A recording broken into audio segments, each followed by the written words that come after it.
The work was becoming more studio process related somehow, rather than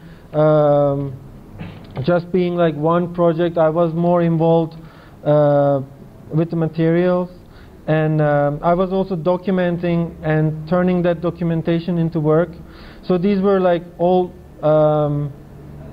found books and remnants of like sculptures that I was doing, that they were like there in my studio, not really specifically for a reason, but they were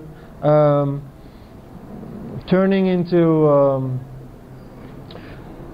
something in between like documentation and like photographic pieces. So I chose this photograph actually that shows a small part of the trampoline of the when it's high, and a friend of Doris Duke's like jumping from it, but it has this weird movement, like almost like towards nothing. If we don't know that there's a pool, it seems like he's flying, and I don't know, like all this shape was like really fascinating for me. So I decided to use this, and all this project called Diamond Head, Diving Man.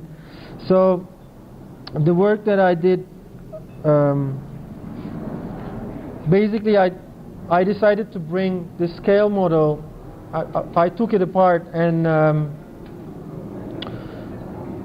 I brought it to Amsterdam, and then I started filming again with 16 millimeter, and so it has this. So I will show you some part of it. It's silent, and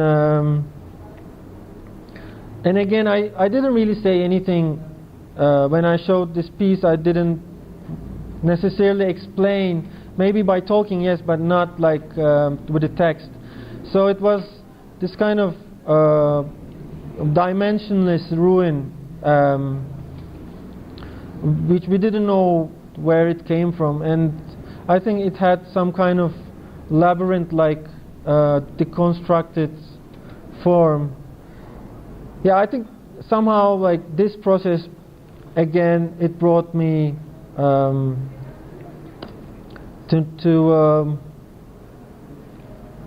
a new body of work, which is this. It's called A Little Larger Than the Entire Universe, and it's a site-specific work. Even though, I mean, obviously I did all the sculptures and found objects like accumulated in my studio, but it was made for this abandoned coal factory, which was Manifesta 9, and so I was invited to make a work specifically in this location, and I thought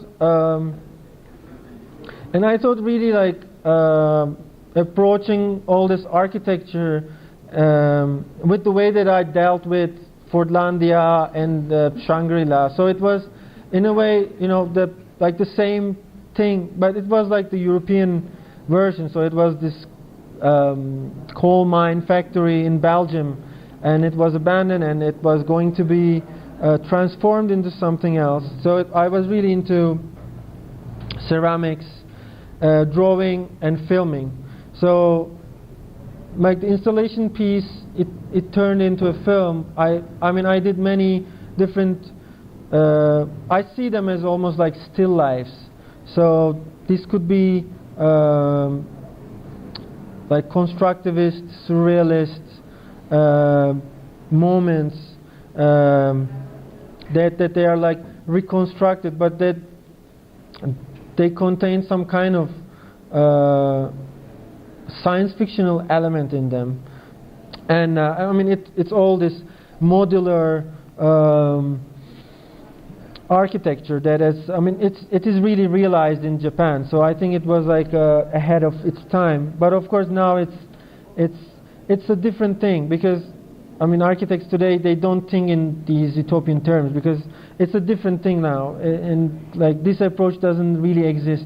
So I was really taking these kind of references, but also this this city where I was, Kitakyushu, was, I mean, it has an interesting story because it had all the steel industry, and actually the atomic bomb that was supposed to be, I mean, they were planning to drop the bomb actually there because it was the center of the steel industry. But somehow, because of the weather conditions, it wasn't. So, and then it stayed, and all this steel industry, and like it became some kind of obsolete relic, and it was abandoned. It didn't function anymore. It lost its importance, and today it's like the whole city turned into something else. But of course, it contains this kind of reality.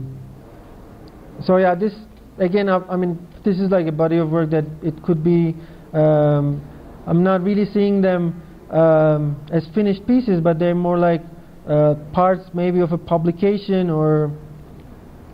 And yeah, so and again, yeah, this was turned into like a site-specific installation for the exhibition space where I was invited to do this project, and I used this wall drawing element, taking these icons from the bike race called Keirin. It's like this wooden how it's called, the track that was invented there. It started there.